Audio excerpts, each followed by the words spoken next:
네, 먼저 지난 10일 유명을 달리하신 양평군 공무원의 안타까운 사망에 조의를 표합니다.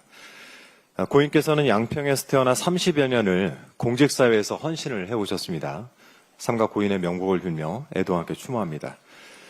감히 말을 꺼내기도 조심스러울 정도로 매우 비극적인 일입니다. 그런데 국민의힘은 고인의 사망을 특검 수사의 방패막이로 이용하면서 욕되게 만들고 있습니다.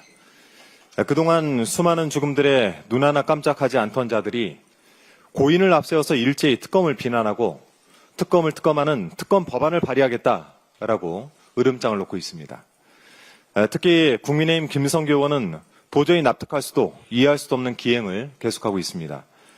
고인의 자필이 담긴 메모를 공개하는가 하면 어제 고인의 사망에 대한 기자회견을 열어서 자신의 결백을 주장했습니다. 특검의 수사가 자신의 정치 생명을 끊는 범죄 행위라고 하면서 정치 보복과 야당 탄압을 주장했습니다. 고인을 온전히 추모하기 위한 메시지가 아니라 자신에 대한 수사를 멈춰 세우겠다라는 겁박이었습니다. 그러면서 고인의 명예회복을 최우선으로 하겠다라고 하더니 이런 인면수심이 어디 있겠습니까? 경찰이 이 사안에 대해서 수사를 시작한 만큼 고인의 사망과 관련한 전말이 밝혀질 것이라고 생각을 합니다. 어느 정도 수사의 결론이 나올 때까지는 국민의힘도 정치 공세를 삼가는 것이 옳지 않겠습니까? 저야말로 김성교 의원에게 묻고 싶은 것이 매우 많습니다. 도대체 김성교 의원은 어떻게 자필 메모를 확보하는 것인지, 무슨 의도로 그 메모를 공개한 것인지, 장동혁 대표가 가지고 있었던 메모에서 특정 부분을 왜 지우고 올린 것인지, 이런 의문들이 떠오르지만 굳이 제기하지 않는 것은 지금은 그럴 때가 아니기 때문입니다.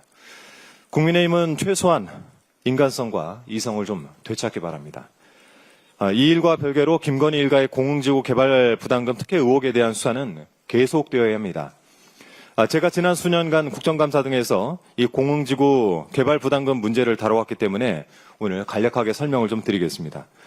이 사건은 김건희 모친 최은순 등이 양평군 공흥지구를 개발하면서 두 차례 이의제기 끝에 17억 원에 달하는 개발 부담금을 끝내 영원으로 만들어서 이익을 보았는데 그 과정에서 양평군이 특혜를 제공했다는 의혹입니다. 내란 속의 윤석열이 왜 김성교 의원을 향해서 미안하다고 했을까요? 화면 함께 봐주시죠. 공흥지구 개발 부담금은 개발 이익이 25%를 부과하도록 돼 있었습니다. 2016년에 양평군이 최초로 책정한 개발 부담금은 17억 원이었습니다. 그런데 시행사업자가 고지 전 심사를 청구하면서 6억대로 정정이 되죠. 또 이 시행자가 다시 한번 이의를 제기하자 2017년 6월 23일 양평군은 개발 이익이 없으므로 미부과한다라고 하면서 정정 통지를 해줍니다. 실제로 이익이 없었다고 한다면 물론 개발 부담금이 영원히 될 수도 있겠죠. 그런데 의아한 것은 이때 양평군 공문에 산출 내역서가 붙어있지 않았습니다.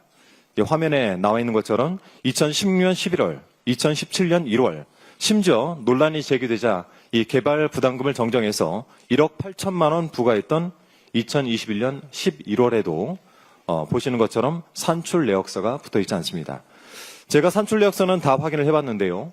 2017년 6월에는 대체 어떻게 영원이 된 것인지 그 근거를 확인할 수가 없었습니다. 그렇기 때문에 이 사안에 대한 수사가 반드시 필요하고 개발 부담금을 산정한 양평군이 수사 대상이 되는 것은 필연적인 것입니다. 그리고 그때 양평 군수가 누구였습니까? 김성교 의원은 서울 양평 간 고속도로 종점 변경을 포함해서 출국이 금지된 수사 대상입니다.